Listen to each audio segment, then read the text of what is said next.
It's Divas That Care Radio. Stories, strategies, and ideas to inspire positive change. Welcome to Divas That Care, a network of women committed to making our world a better place for everyone. This is a global movement for women, by women, engaged in a collaborative effort to create a better world for future generations. To find out more about the movement, visit divasthatcare.com after the show. Right now, though, stay tuned for another jolt of inspiration. Well, hello, everyone, and welcome back to the Divas That Care. My name is Candace Gish. Well, I'm excited that each and every one of you has tuned into today's program. We're going to have a great one for you all. If this is your very first time, a huge welcome. We have been running now for 12 years. We're listening to in over 30 countries around the world, and it's because of our amazing tribe, our great listeners out there that we were able to do this. So we're always thankful for new ones to join us because we always want to welcome you to our family here. All right, I am so excited, everyone. We're going to be welcoming, as I said, a brand new diva to our family today. Deb Alcadinho. So welcome, Deb. I'm so excited to have you today. Thank you so much. I'm super excited to be here. Thank you. Oh, well, it is my pleasure. Deb, would you mind spending a couple of minutes, telling us a little about yourself? Yeah, absolutely. Would love to. So, yes, I'm joining you from sunny, beautiful Victoria, British Columbia, Canada, on Vancouver Island. Where do I start? Holy moly, that's kind of a loaded question. Tell us about yourself. I've been a social entrepreneur my whole life, a serial entrepreneur.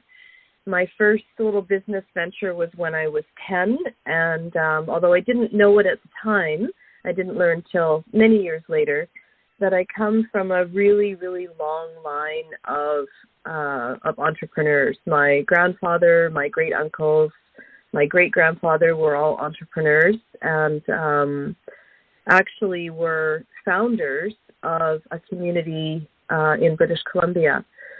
Excuse me, but of course I didn't learn all that till I was an adult, and then kind of connected the dots that I came by entrepreneurship quite naturally. I'm sure we'll get into the entrepreneurial journey a little bit later in the interview, but I guess I would divert from that and tell you a little bit more about myself. I'm happiest when I have a snorkel on my face in nice warm waters, and or in our local area. I mean, there's nothing I find more beautiful and relaxing than a walk on our Pacific Ocean shores, or a walk in the forest. So those are kind of my happy places. I love that. And what a beautiful area that is. I'm envious of that. Living in Alberta, we have had nothing but rain, storms for the last 3 weeks. So I envy anybody that says that their weather is wonderful and they're able to enjoy it. Well, hey, I grew up a prairie girl. I grew up in Alberta, so I have fond memories of my childhood in Alberta. That's awesome. Well, I am just excited to have you, Deb. And as I said, welcome to our Diva family. We're always excited to have brand new women to our program. And so this is great. So you're a serial entrepreneur, and that's something that we have in common, because I would be consider myself a serial entrepreneur too, and I come from a family of entrepreneurs and the things that I've done in my life, and it's almost addicting, but it's so much fun and exciting, and the things that you're doing and the people that you're connecting with.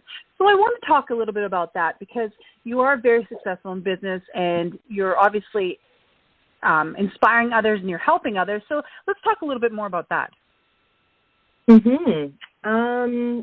So I'm on my 8th business now, or 8th business venture, I guess you could say. And, if I look back on the trajectory of those businesses, they've all really been born out of a time in my life. I think most entrepreneurs would probably relate to that. A business, you conceptualize a need, identify a need, I should say, based on something that is either happening to you or that you're witnessing, or, you've identified a need because of something that has either happened to you or an awareness that you've encountered. So all of my businesses have kind of been like that. And the two most recent businesses, you've been on the air for 12 years, right? And that's the same length of time that I owned a women's networking organization. And that business was probably the one that, well, not probably, really is the one that changed a lot of things for me. It provided, well, let me just back up. So when I started the women's nation 12 years ago, I was working in media, and a lot of my clients were women in business.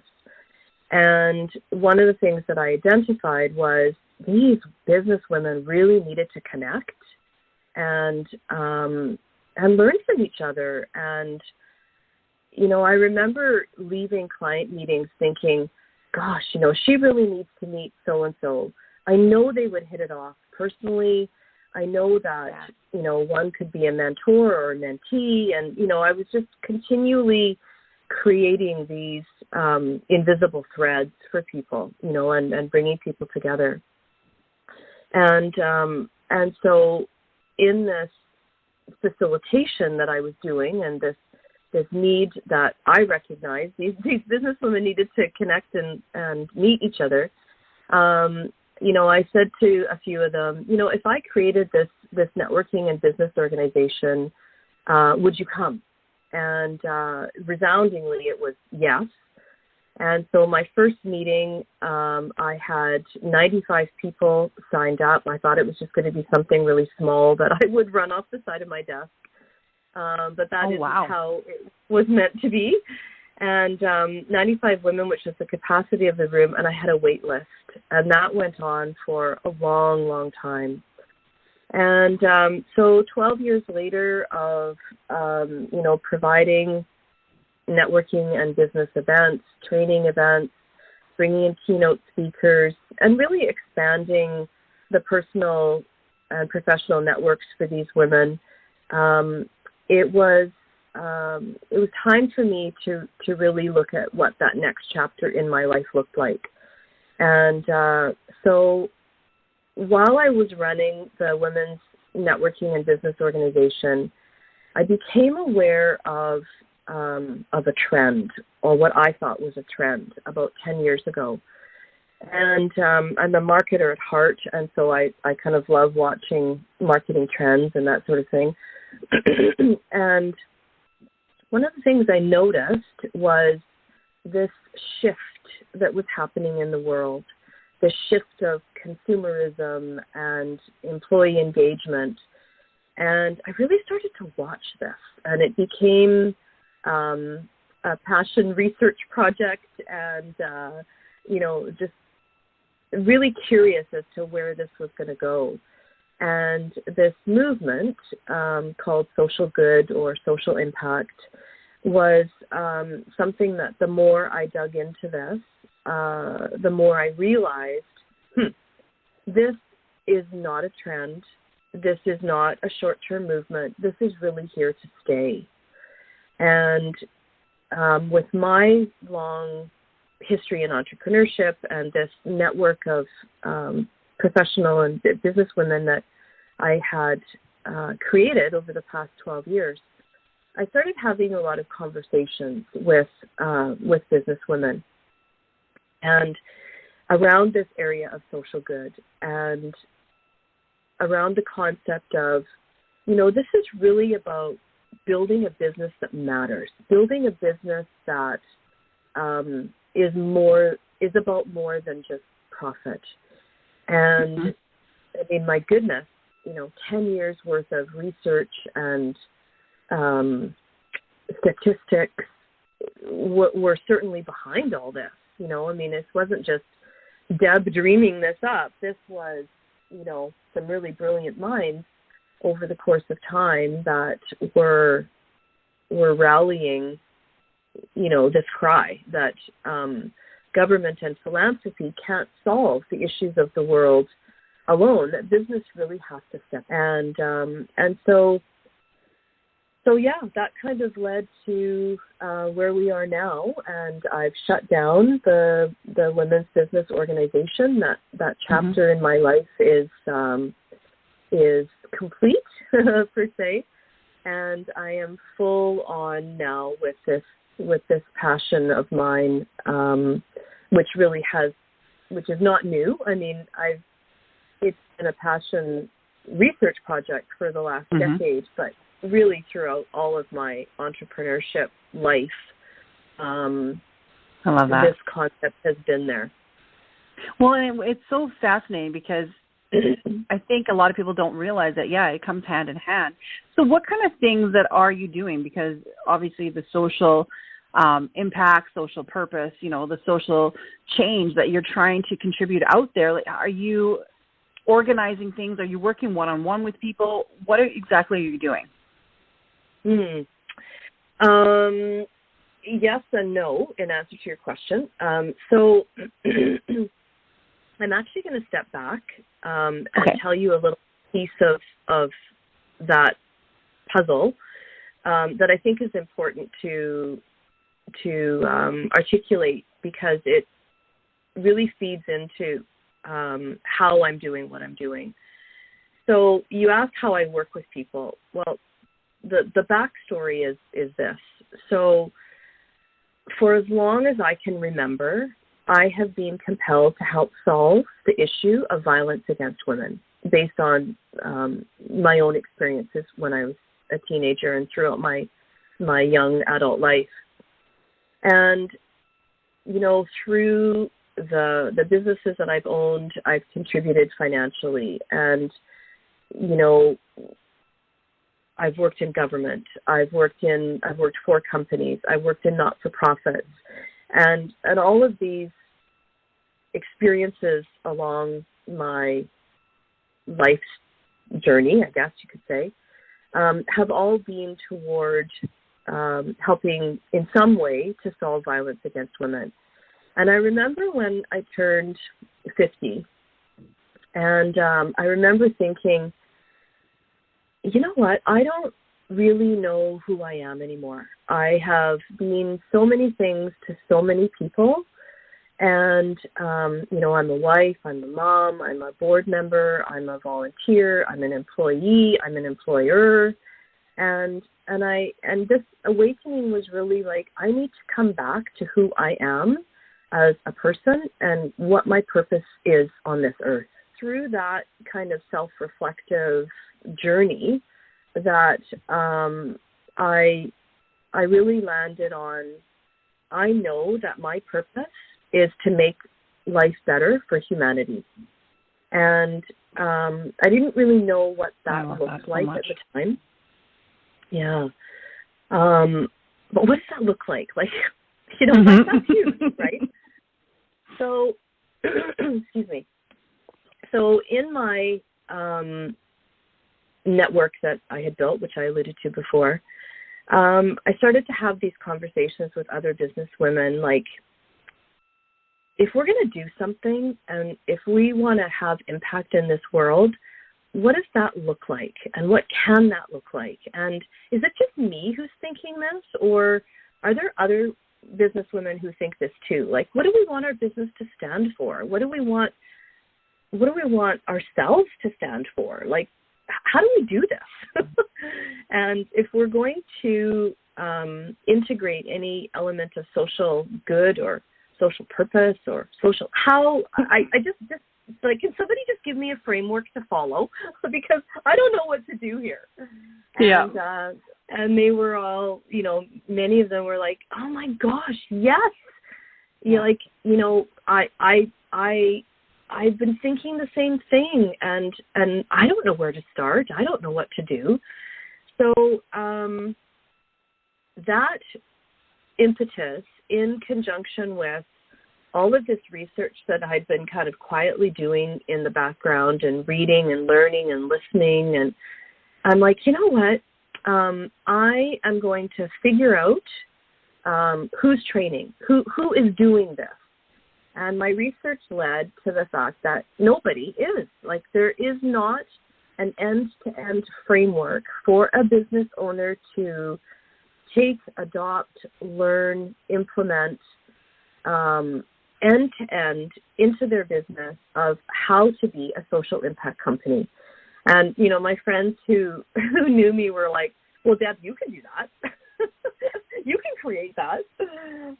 Because I created so much other curriculum in my life in previous entities. And I was like, yeah, you're right, I can. So that's kind of how Business for Social Good started. And so I spent a year in development of, you know, looking at myself and my own desire, and in consultation with these other business women, I created this program, this 12-week training program. And wow. so I put it together, and then I started beta testing it. Mm-hmm. And to rave reviews, and that was kind of my, you know, my test market and my beta test.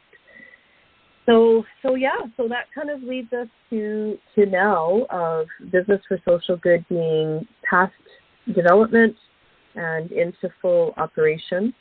And so what we do is we're a social impact training and consulting company serving female founders who want to move beyond CSR, corporate social responsibility, and philanthropy, mm-hmm. and who want to integrate social purpose and social good into their business.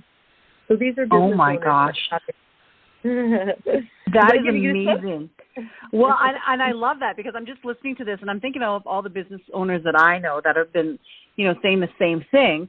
And I was thinking, mm-hmm. okay, how is she gonna do this? And what I thought is like, well, maybe she's offering some workshops, maybe she's offering, you know, different things. But are you working more one-on-one with businesses instead of in a group setting? So I'm working both. So I do have one-on-one consulting with clients, but really I believe in the power of many. Mm-hmm. And so most of the work that I'm doing is in cohort style learning in the training programs. So the training programs would be, you know, a maximum of 6 business owners at a time going through the 12-week training program. And the reason I chose one-to-many and the group style cohort is there is so much richness and so much learning in a cohort style model. And that was just super evident in the beta cohorts that I've put through the program already. You know, they're learning from each other, and I mean, it's just a lovely, rich dialogue that doesn't occur in one-to-one. So, Deb, do you work with just people in Canada, or is this something that, you know, our global listeners can be a part of? It's definitely a global community. When I first conceptualized this, I thought, you know what, I'm just going to stay in my own backyard. I'm going to stay in Canada. We have enough social, environmental, humanitarian issues to fix in our mm-hmm. own country. But I've had a lot of interest from Australia, points in the U.S., so I had to kind of move out of my own way and say, you know what, what I'm teaching is not specifically CRA compliant. And so there's no reason that this can't be, that these methodologies can't be adopted by women in business in any country, really. Oh, that's fantastic. You just have to know your own tax laws and that sort of thing, but that's, mm-hmm. you know, that's business owner to know, not, I don't need to know that, right? No, exactly. Oh, I love that, you know, because that's some of the things that our listeners love. You know, we do have a mm-hmm. huge listenership in India and, you know, throughout mm-hmm. Africa and stuff like that. So I always love when I hear of different organizations like yourself that are really promoting things like this and that they can really help, you know, a community, really. Like, that's what it's all about, is helping all the people around you. Well, that's fantastic. Okay, so one of the things I always ask my guests when they come on, you know, I know that you're sharing so many things like that, but is there perhaps some tips, some tools, things that you can help with our listeners today to kind of help them on this journey? That's a great question. I think the first and foremost thing that any listener, any business owner can do is really think about and connect with the cause that lights you up. So what is that thing in your community, in your country, in the world that you think about and you're like, man, if somebody could just solve that thing, the world would be a better place, or my community would be a better place. And for some people, they know what that social, environmental, humanitarian, cultural, they know what that thing is. But for a lot of people, they don't. Or for a lot of people, they're like, well, I really resonate with clean oceans. Like, I would love for our oceans of the world to be clean, but what the heck does that have to do with my business? Like, I'm an accountant. What does clean oceans have to do with my business, right? So the two things that I would like to instill with your listeners is do some brainstorming into what that thing is that lights you up. What is that thing that makes you mad, that makes you sad, that you were like, somebody just needs to fix this? That somebody can be you. And it's a question that I'm asked so much that I actually created a guide, a workbook on our website, and I'm happy to share that link with you. It's free. I would love that. It's anybody can download it and really work through this 4-step process about figuring out what that cause is that your business can champion, because that's what it's all about. It's one thing to say, well, I really care about, XYZ, but it's connecting that then to your business so that your business can be a voice exactly for that cause. And so connecting to the cause is the first thing. And then the second thing is how can my business get behind this cause? And really, it doesn't matter. I think people overanalyze it, and we're very analytical creatures as humans, and we try and draw a very linear line between, my thing is this cause, and so therefore my business has to be in that same field. And I say to that, that's a bunch of hooey. Like, it does not have to be that way. No. But I'm glad that you said that, because that is something that a lot of people do say. Yeah. They think that, well, if clean oceans is my thing, then I have to be working in the marine industry somehow, and that's just not the case at all. Can I give you an example? Yes. So one of the examples that I gave in a course that I recently taught to some young entrepreneurs was, so here's an accountant, an accountancy firm, who the female founder of the firm was wanting to go through this process. And so she said, for me, clean oceans is really my jam. Like, I live in an oceanfront community. I recreate on the weekends. I in the water. I surf. I snorkel when I go away to warm places. And so for me, I'd love to kind of champion clean oceans, but I'm an accountant, so there's no direct correlation. So I said, well, you know what? Why don't you have a conversation with your team? Because ultimately you want your team to be as passionate about this thing that lights you up as you are. So she's like, yeah, that's a great idea. So she engaged the team, and we had some discussions with them. And what she found out was that many of her staff did the same things that she did. They surfed. They enjoyed walking along the oceanfront.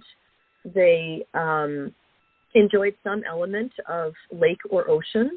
And so for them, they were like, my gosh, yes, I would love to have some sort of impact in helping our oceans and our lakes and whatnot be clean. So So we looked at the United Nations Sustainable Development Goals, which is a huge part of our curriculum.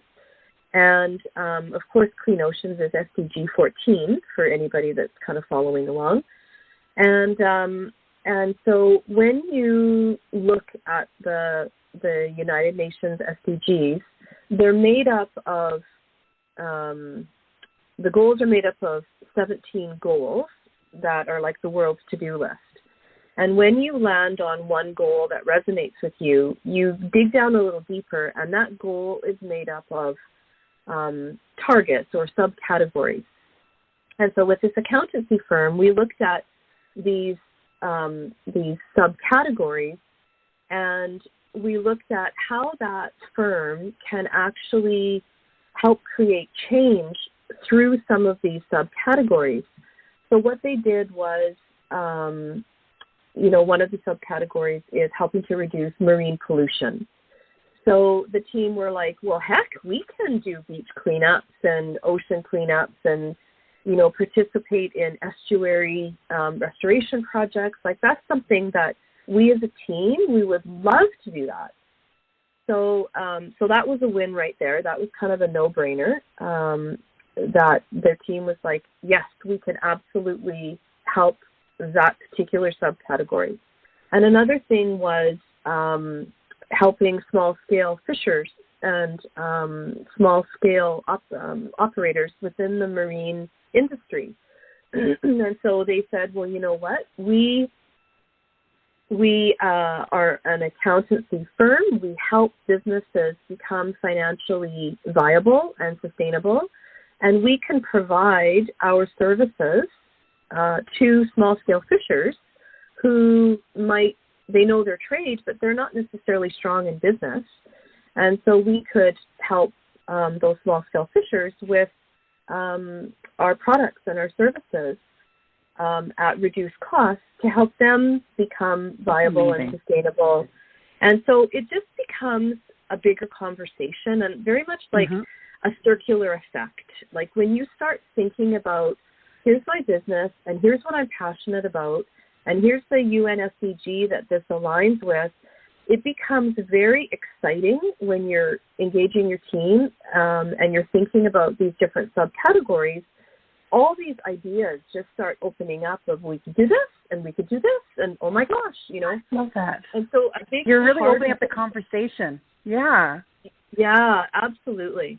A big part of this nugget that I'm sharing with your audience is, what is the not-for-profit or the charity that's doing the work that you want to see changed? So, our Canadian listeners would know probably the Surfrider Foundation. So it was started by a woman, all has to do with beach cleanup and advocacy and awareness around clean oceans. And so, for this accountancy firm, it was kind of a no-brainer to partner with the Surfrider Foundation to give their staff the tools and training that they needed to participate in beach cleanups and ocean cleanups and that sort of thing. So, it's really looking outside the box. Totally. For people like myself that might not have understood, all these different things out there, you're really putting it into perspective. Yeah, no, this has absolutely been an amazing conversation. And I hope, Deb, I know that we're kind of coming to the closing of our show here. I would love for you to come back on our program to kind of go over some more things with our listeners, because I really think that we could talk more about social impact and how businesses can and really be a part of that, because it is definitely a conversation that I think a lot of people are open to now. They're looking for that, and especially a lot of the women on our program. So please, I hate to end our program now, but I would love for you to come back on soon. I would love that, and it is a broader conversation, and it gets down to social purpose. What's the social purpose of your business? So I would love to have that bigger conversation. Oh, my gosh, me too. I would definitely love that. Well, again, thank you so much for taking the time today to come on to the Divas That Care and chat about your amazing organization. Thank you. I'm honored to be here. Thank you so much for the opportunity, and I'll share that link with you for that download on how to find your cause. That would be fantastic. And for all of our listeners, we will be posting that on all of our social media so that you can go and check that out, because I think that is something that everybody should be doing. And, with all of our amazing listeners, I know the majority of you are business owners, so we thank you so much. And I definitely hope that each and every one of you connects with Deb. Oh, thank you. It's been a pleasure. Thank you.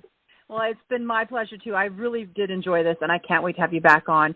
So thank you again. And I want to do a big shout out to all of our listeners. Thank you so much for tuning into us for the last 12 years. And thank you to all the new ones that are just checking us out today. We really appreciate each and every one of you. I hope that you do something kind today. Until next time, everyone. Thanks for listening. This show was brought to you by Divas That Care. Connect with us on Facebook, on Instagram, and of course on divasthatcare.com, where you can subscribe to our newsletter so you don't miss a thing.